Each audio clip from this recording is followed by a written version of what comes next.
Hello and welcome to the Atlantum Dialogues Eternal Edge podcast. Today I'm joined by someone who has spent over 3 decades not just working in healthcare, but rebuilding it from the ground up, from Africa, Sakhalin, Chernobyl, from COVID pandemic response to AI strategy.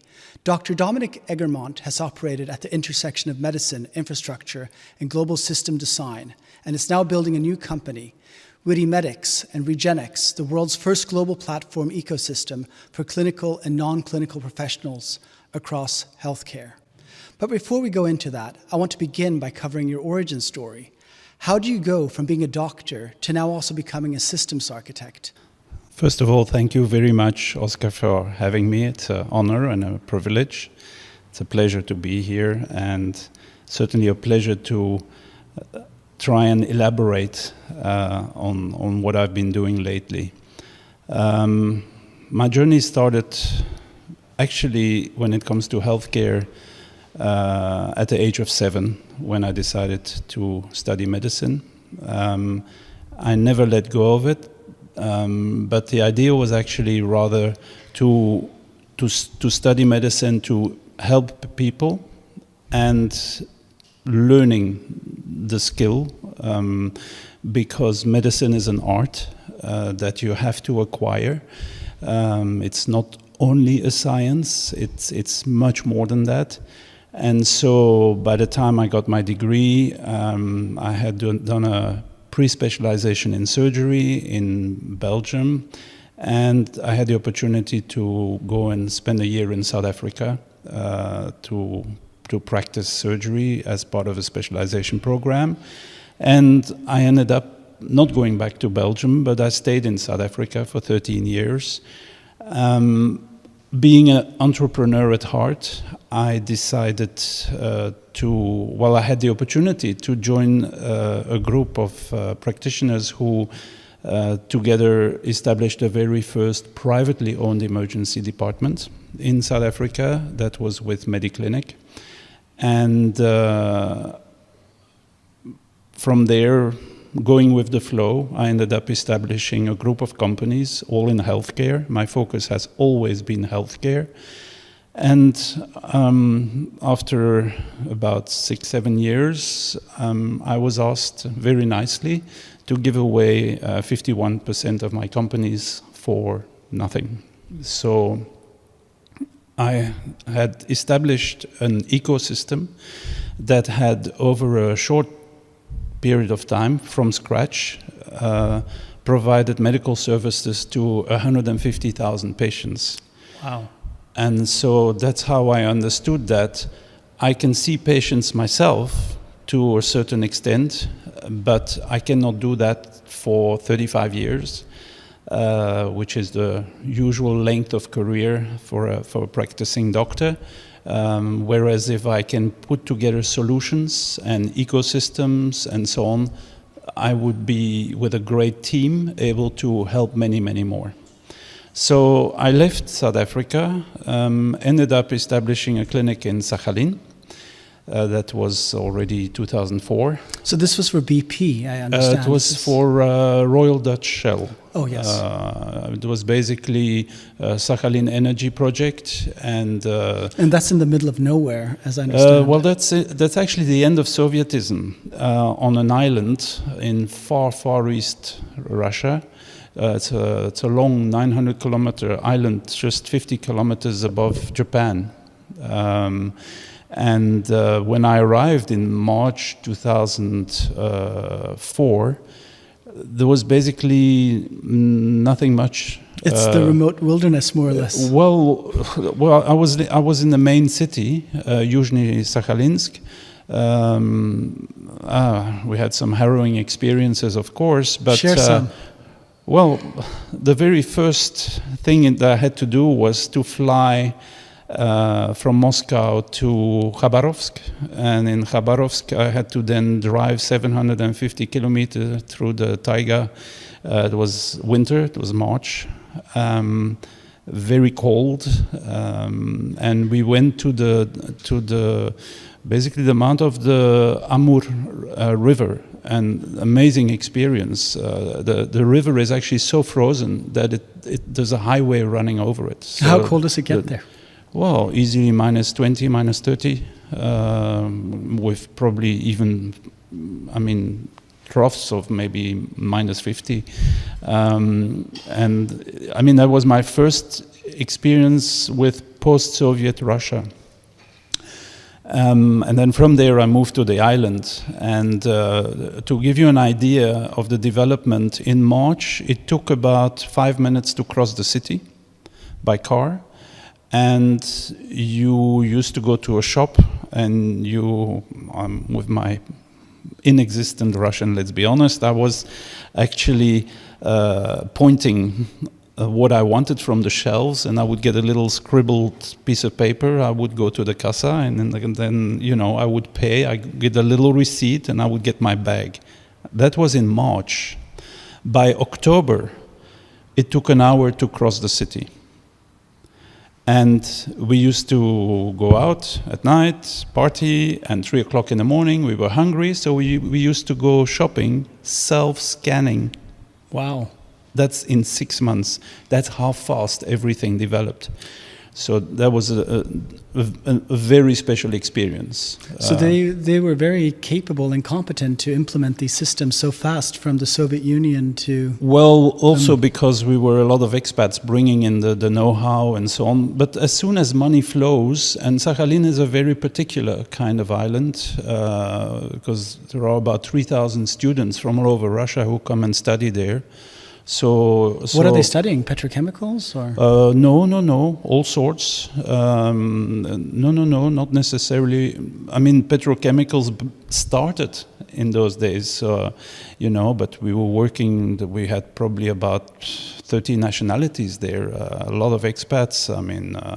The Japanese had already purchased 30 years of LNG up front. So they were developing their terminals, etc.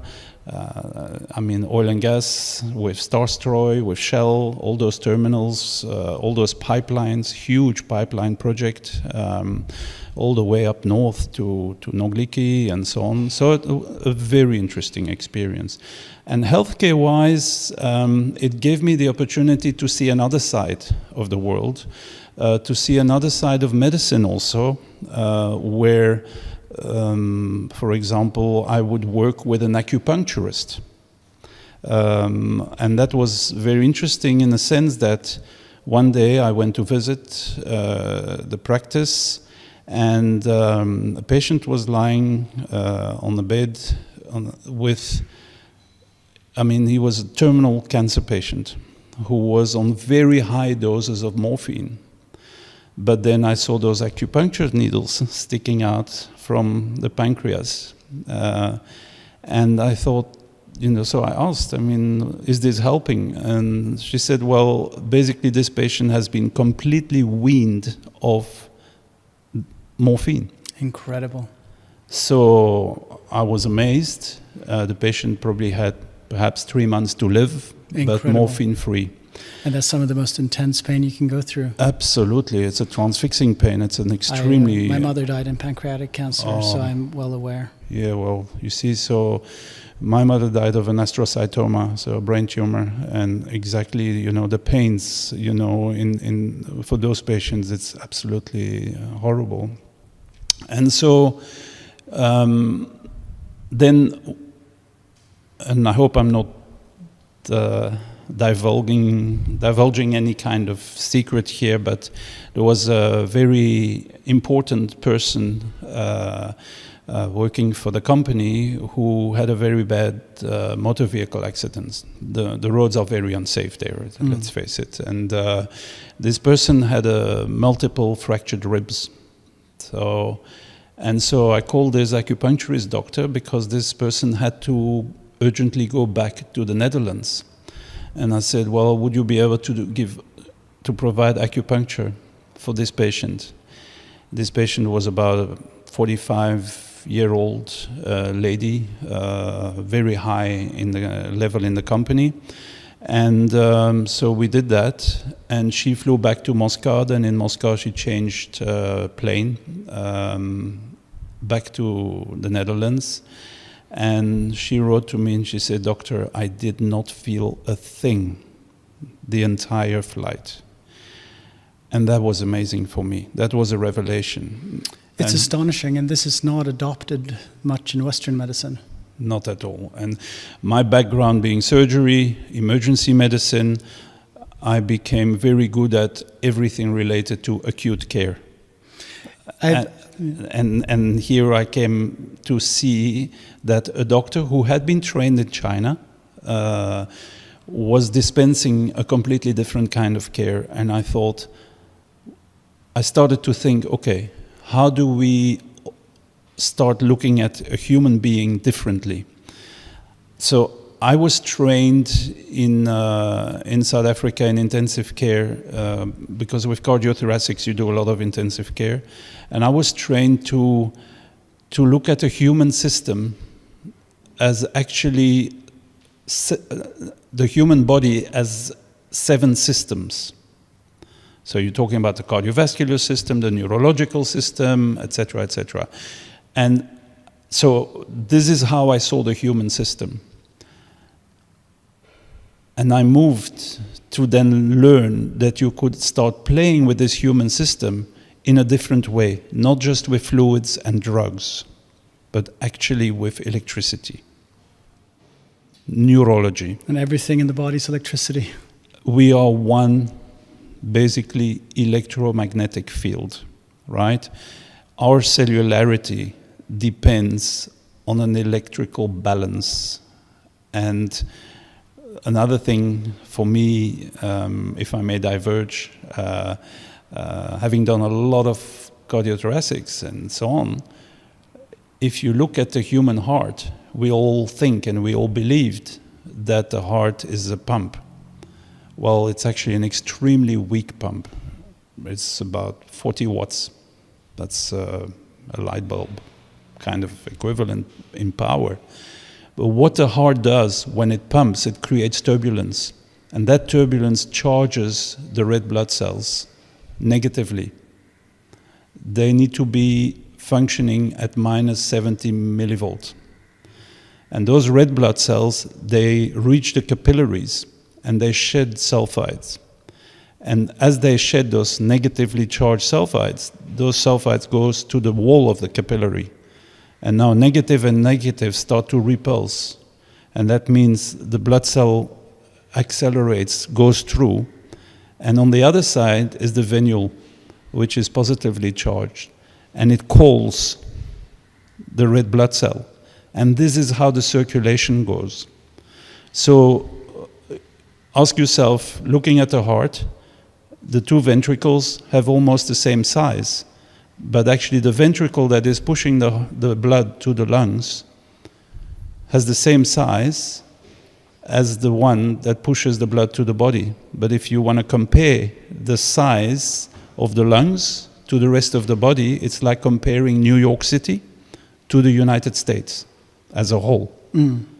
So why would the heart part, the ventricle that goes to the lungs, have the same size?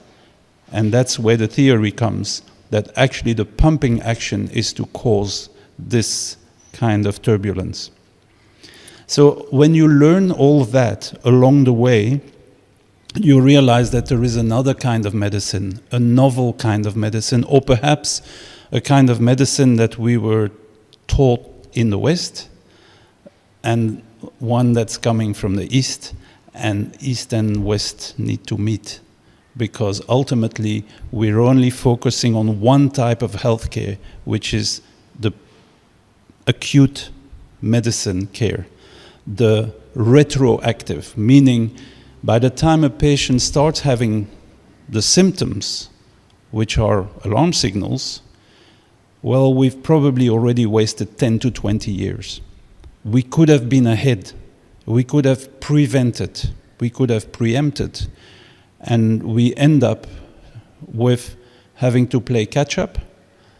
And I could say we're very good at saving lives.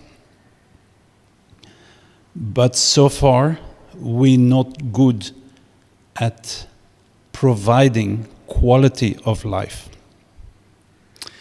So I've heard you say that pretty much there is a solution or a cure for every sickness somewhere in the world, but people don't find it. And it's what I'm hearing now from you, that there seems to be silos in information in healthcare. And everyone knows that preventative medicine is the most effective and cost efficient there is, but it never seems to catch on. How can what have you seen in your career that can really move the needle in that space? Healthcare we talk about a healthcare system. I personally, having seen many healthcare systems, don't believe there is a healthcare system as such. Healthcare is very fragmented. It's very siloed. Basically, traditionally, we are risk averse. We always are very cautious. That is our modus operandi. So that's first. Second, we're very conservative. We don't like change. When I say we, I mean us healthcare professionals. We tend to be relatively change averse. And so if you look at this fragmentation, if you look at how the system is built, how actually at the end of the day there is almost a conflict of interest where hospitals want to make money, therefore they have to treat patients, therefore they need sick patients. So I'm direct here, but this is how they operate. Yeah. So why would healthcare be doing prevention? Because if you do prevention, you're not going to have sick patients. If you do prevention, you're not going to sell pharmaceuticals. Your bed occupancy rate is going to be less, and so on.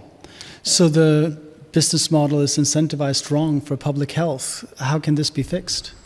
So, what is happening is, and I will describe two novel ecosystems that are developing. On the one hand, we have slowly but surely a paradigm shift that is operating where we, and when I say we, society as a whole sees that there's a huge gap, and I'm talking about perhaps an 18-year gap. For example, the life expectancy of people in the GCC, in this region, is 73 years. That's the lifespan, right? But actually the health span, the healthy life, is 55 years. So from the age of 55, they start having problems that is going to affect their quality adjusted life years, the QALY, that's going to affect their quality of life for 18 years, right? So the thing is, the first thing, ecosystem-wise, we need to start focusing very much on health span, not sick care. So I've come from a system that is purely sick care and that is purely managed by the traditional asset-managed ecosystem, which is hospitals, clinics, etc. The future is actually health span, where you need to reduce the gap between, so to prolong, to extend the health span, to reduce the gap between lifespan and health span.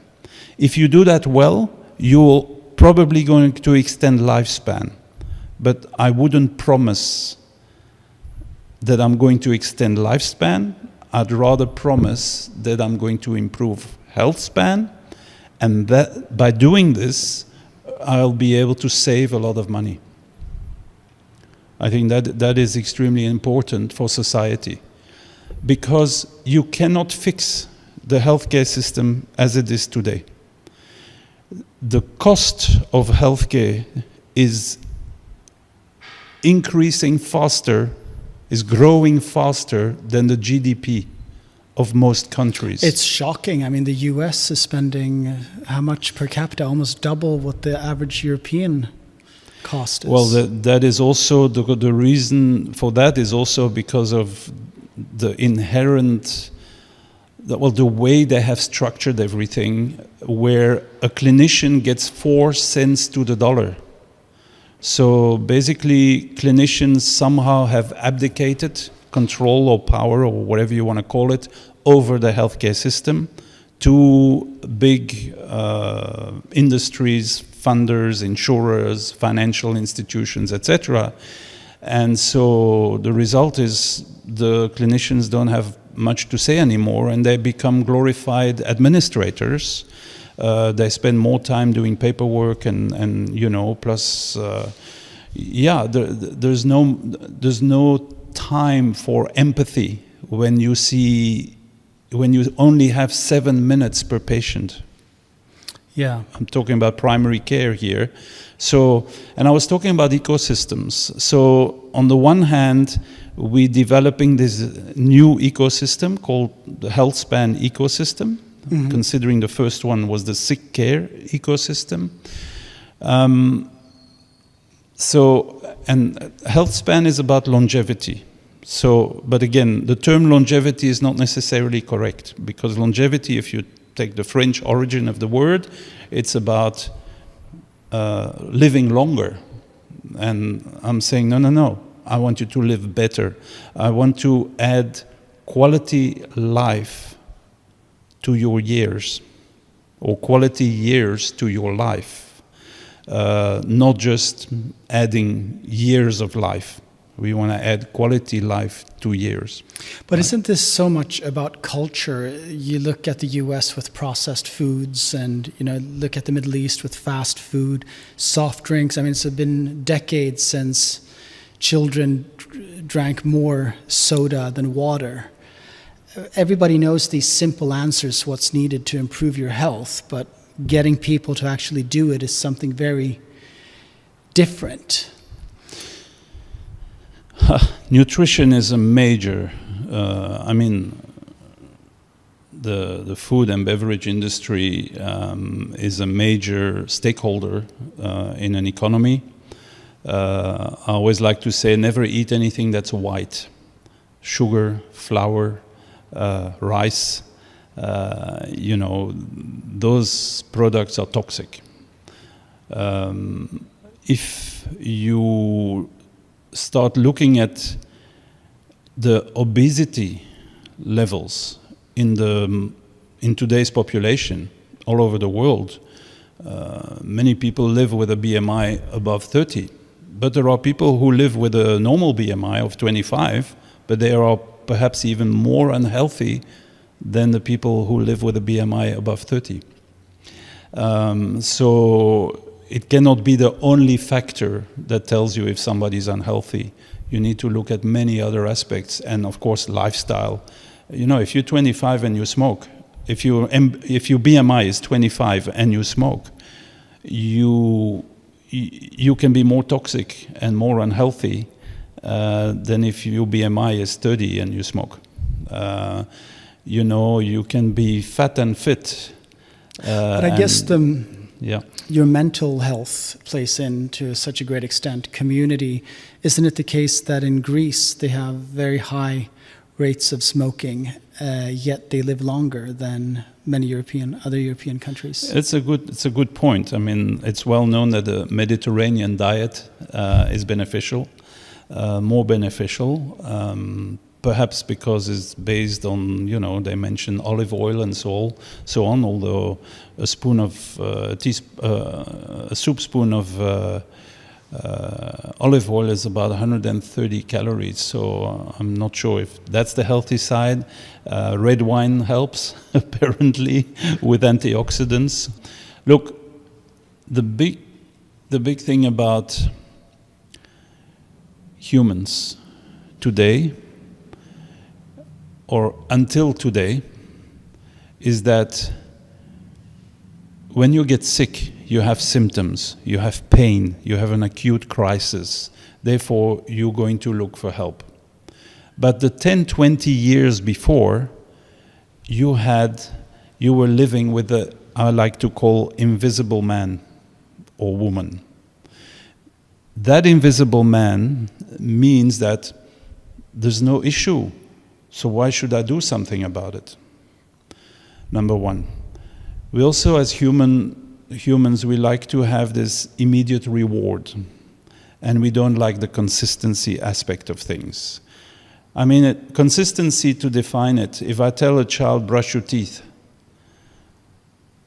if they don't do it every day, twice a day, then it's not consistency. Now, which child wants to brush their teeth twice a day, right? They don't see, they don't feel there's a problem with their teeth. Yeah, I was talking about the invisible man and woman, meaning that we all lived with that invisible part of us, which today has changed because we have wearables. And the wearables are monitoring whatever happens when we're not paying attention. Those wearables, whether it's our heart rate or whether it's our sugar level or whatever, whether it's at night when we have a bad sleeping pattern or whatever, now we're starting to get information about ourselves, about our body, which means we're starting to pay attention. Is it really the case, though? I think I've heard something along the lines that it doesn't actually improve how many steps you walk, or that it inspires a healthier lifestyle just because you're monitoring it. It's not just about that. So yes, the problem is it becomes a fad, it becomes a routine, it becomes, whatever. And if you send all your data that your wearables have collected to your doctor barely pays attention to it, right? But somehow, in the back of your mind, you realize that now you have something that you never really worried about, unless you had a pain in the knee or a sore throat or whatever. There is some activity that's all the time there and that may require your attention. So you start looking after yourself, your physical self. You're also starting now more and more to be aware of your mental self. So that is very important. But what is also very important is education. It's one thing to be aware of your problem. It's another one to be properly informed about what your problem is and what you should ideally do about it. So now we're starting to look at things like self-care. And it's all about, in the end, adding an element called emotional quotient. Yeah. Because how does anyone make any change happen? That's only from the moment there is awareness. I'll give you a typical example. Steve Jobs had the vision. A vision where he developed a smartphone. When he was busy tinkering, we never realized that we actually needed a smartphone because we didn't have the awareness of the fact that not having a smartphone is a problem. So what he did, he recognized a need. He created awareness, and today I would challenge you to never ever use a smartphone again. That's very difficult. But I think what Steve Jobs did was also, he made it so functional. I mean, everybody already, before the iPhone, you had email on your phone, you had GPS, you had iPods, yeah. Everything, but he integrated it so well that it became so usable. But I think with many of these health monitoring gadgets that you have, so much of health cannot really be measured. I've had this idea for many years that I've been pitching as a joke that you should have emotional atmospheric monitoring device where you pick up the sound of the tone of people's voices that you're exposed to every day. So like if you have a boss screaming at you for hours, boring meetings, a wife nagging at you, you could probably very easily say like what is actually impacting your health. But that never gets measured. Like it's only the crude, how many steps you walk, how much you exercise, your heartbeat, sleep. But what really matters, I think, is your emotional atmosphere that you're exposed to. True, but after all, we are animals. We are social animals. We are sophisticated animals, and we have to function within society. Actually, the word society comes from the Latin socius or socius, which means ally, right? But we're not all allies in our society. So yes, you can start measuring all the external environmental factors, the relationship issues between humans. That is one thing, but I think it'll be easier to measure the result of those interactions. So if you have a terrible boss and a nagging wife and all the issues, etc., chances are you're not going to sleep well, your heart rate variability is going to be different, etc., etc. So I think it'll be easier to measure the symptoms, and then but you've perhaps got you just can preventative do some... healthcare is about getting to the root causes, though. I mean, if you don't know what the root cause of it is, then you give people antidepressants when it's really something else that needs to be addressed. Yeah, it's all about also, well, if you start having information, you have data, you can start matching those data with existing information patterns, etc. Because it's all about patterns also, right? So if you put it all together, don't forget that we're also all very different. So your stressors may not be the same as mine.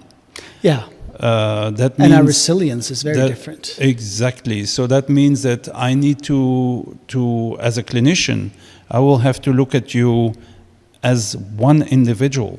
So I'm going to have to apply precision diagnostics. I'm going to have to personalize your treatment. It's well known, and Hippocrates already said that, is that the same disease doesn't cause the same problem in other people, in different people. And similarly, the same treatment doesn't have the same effect on different people. So that's why I keep saying medicine is an art. So I want to move on to what you're doing with your new company, Regenix, which is really about bringing together all this information. And how did you come to develop this platform, and what will it solve? So Regenix is established with the intention to develop an AI platform where at the beginning we establish a flagship clinic that is focused on health span along 10 therapeutic, 10 pillars, the first one being diagnostic, precision diagnostics, and the other 9 being therapeutic. And those pillars are going to generate data, and those data are going to inform the platform, as those 10 pillars will be called upon differently depending on the original diagnosis, where each diagnosis will require what we call a longevity care pathway.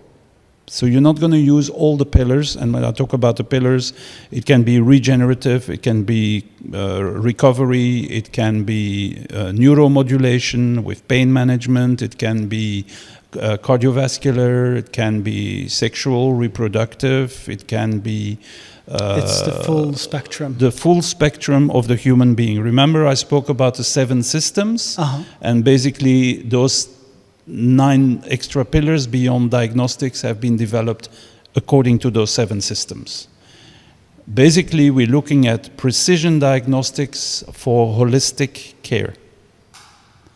And each patient is an entirely different ecosystem that requires treatment along the epigenomics, along the metabole, along the multiome, so I'm talking about the microbiome, I'm talking about the transcriptome, the proteome, I'm talking about the vagus nerve, the neuroendocrine axis, the electrome, because we are electrical. And putting all this together, why? It's because the foundation is cellularity. So, RegenX will focus on longevity by improving health span, by focusing on quality, but along the way, it will gather data that will feed an AI platform, and the better we grow, the better the AI tool becomes at advising clinicians and so on to better treat patients, because now we have patient outcomes data. So can you share the story how you developed this platform? I understand you worked with Harvard, you were studying there, and now you've got many stakeholders in this platform. So I've always been an entrepreneur. I love actually reflecting, and it's one thing to complain about, oh, the system doesn't work and this and that. It's another one to say, okay, how do we make it better? So positive thinking, always looking for solutions. The problem is that the healthcare system is, it's like phyllo pastry. It's in French, we call it millefeuille, because you have layer upon layer upon layer of problems and solutions. You cannot fix that. It's impossible to fix. You need to create something completely new, different. In parallel, and when it's ready, you can replace this system that you spoke about, for example, the US becoming so expensive. It's just because we add solution to problem to solution to problem. So, if I go back, in 2007, I was in Boston already to study electronic health records, looking for solutions, because the big problem with EHR is interoperability. How do we get all the data together that are dispersed, that are all over, be they diagnostic, be they historical, therapeutic, etc., with one healthcare provider, another service provider, etc. All that information is all over, not centralized, and most of the time, not even in the patient's hands. They don't even belong to the patient. Now that's a big problem. So I moved to Chernobyl in 2009. We very often had no decent comms, internet, and so on. So we decided to create our own electronic health records, which was which is for me still the best thing I've ever worked with. And from there, in 2017, I did an MBA in healthcare and management of healthcare institutions. And I was surrounded by co-students who, many of them were not actually clinicians. They were not patient-facing. And one day we had to present what we do.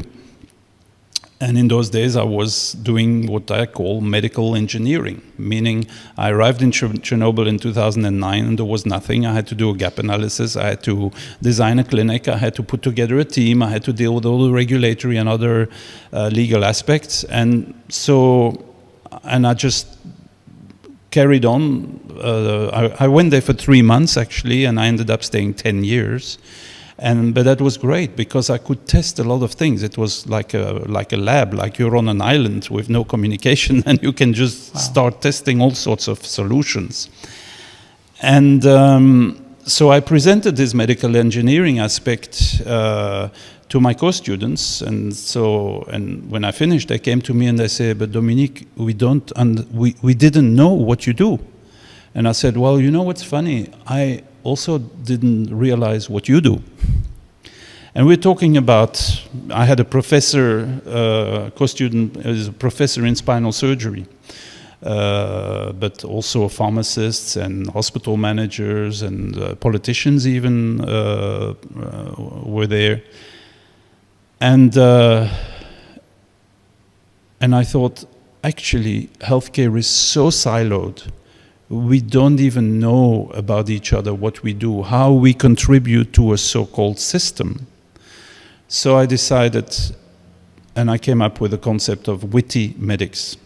Witty, the IT stands for, IT, but witty stands for wisdom, it stands for intelligence, it stands for technology and innovation. And the medics with the X stands for the X factor. That was 2017. And when I brought this concept to this professor in spinal surgery, he loved the idea because he said, well, actually, I have developed a technique, but nobody in Argentina knows about it. And so I thought, okay, there are 120 million people who are directly involved in healthcare. 56% of them, 65 million, are patient-facing. Actually, 10% are doctors, 12.9 million doctors, 29 million nurses, and then the rest is allied health professions like physiotherapists, and then you add the dentists and so on. They are patient-facing. But then you have 44% who are non-patient facing. We're talking about the funders, the insurers, we're talking about the pharma industry, we're talking about the hospital management people, etc. And 120 million people across the world aren't talking to each other. They know nothing about one another except in their village or in their town, most of the time. Yes, they go to conferences and so on, but in general. And I thought, we need witty medics. And then COVID happened. Now, after the Chernobyl project, I ended up in Saigon, looking after Indochina region for a company called International SOS. And funny enough, COVID-wise, in October 2019, I was asked to do a simulation exercise in Mongolia around the pandemic outbreak.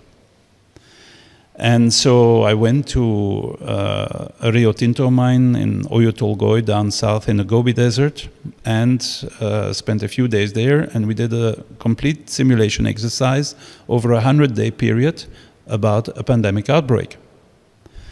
I said it started in Guangzhou, so sorry, I was wrong. And when I got back to Vietnam in December around Christmas, I saw a little snippet, and it was exactly what I had used, or similar to what I had used for my Cimex, which basically was a little man in a TVAC.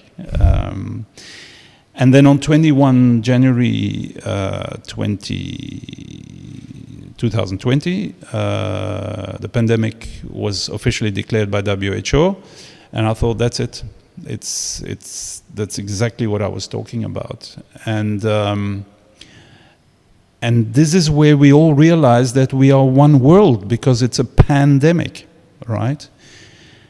So COVID happened, and I focused on COVID because as a doctor, I mean, how often in your life will you be able to discover a completely, entirely novel disease?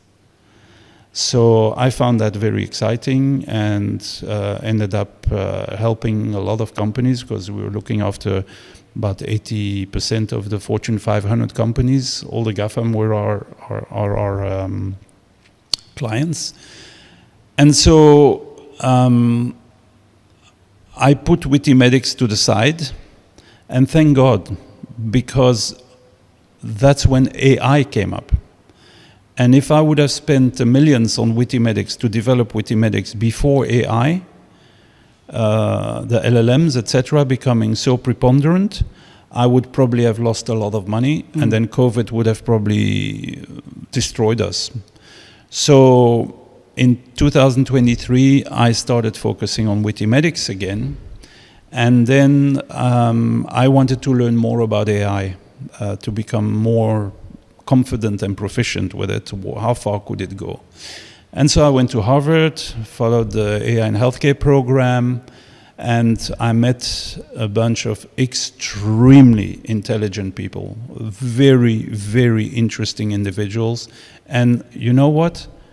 Most of them are not patient-facing. And I thought, this is exactly what Wikimedics is about.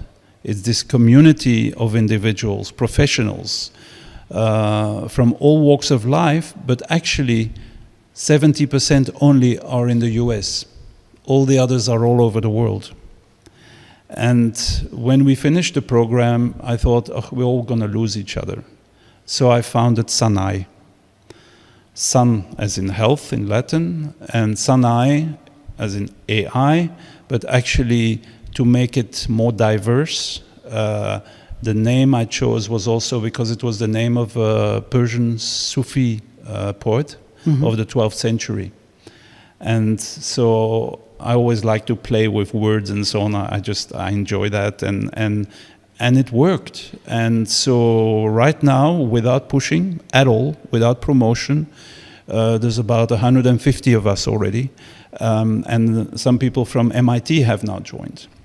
Incredible. So putting it together, SANAI could become the AI platform with a Wikimedics community that is going to help the RegenX model that I described earlier on. So how are you going to roll out the RegenX model? So to roll it out, so basically everything is ready, I would say.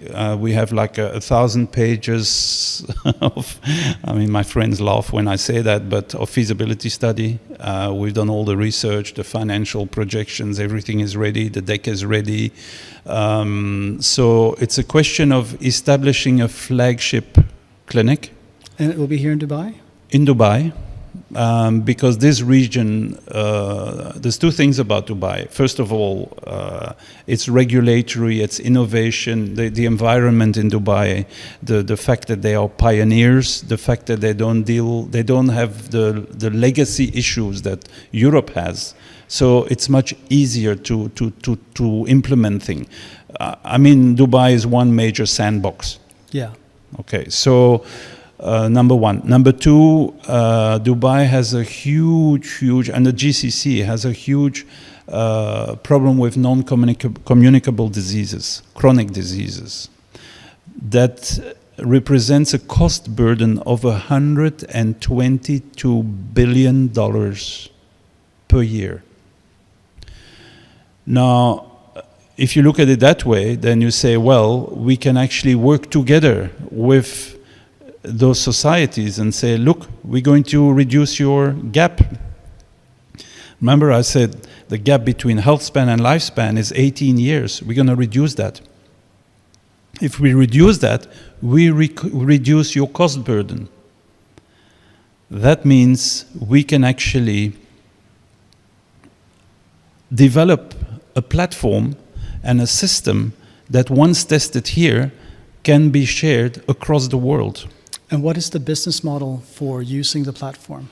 So, on the one hand, we will have the flagship clinic with top-level intellectuals, researchers, and so on, Remember, I spoke about the 10 pillars. So each pillar will have a different partnership with academia and research institutions and so on from anywhere in the world who are focused on that specific pillar that I spoke about.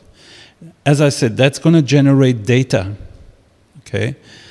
From there, we develop a platform. So you have the service model, which is the patient care direct, be it acute, once-off, or on a program basis. You have the opportunity to start advertising because you can promote. There's so many products that can be promoted along what we do. You have intellectual property, which you can license and therefore make the platform accessible to insurers, funders, hospitals, labs from all over the world, governments, where you can say to a government, look, this is the model, this is the software. If we manage each individual along the longevity care pathway according to our system, we will be able to save you X amount. It sounds like governments would be the ideal client of implementing this. Well, there are two types of clients. If you are dealing with a universal health coverage system, then government is the client, right? But if you're dealing with an insurance system, then insurer is the client. Because if you reduce the expense to the insurer, you can reduce the premium, etc. So it's all linked, and what you learn from the one system, you can implement for the other. So it's a continuous learning platform.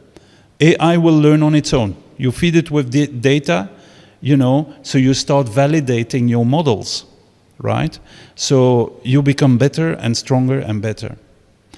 I don't believe anyone's doing this yet, and good luck to those who want to copy. And how do you get past the restrictions on sharing health data? Well, basically, there is no issue about sharing health data because all data, as from the moment that they're going to feed the platform, we don't need. They are depersonalized. They are de-individualized. They're not nominal. Those data are used as raw data. So you say, a woman, 63, this diagnosis, you don't give any names. You don't need that. It's not important. Mm-hmm. The AI needs the information, the data, to feed its model. We need to ensure there's no bias.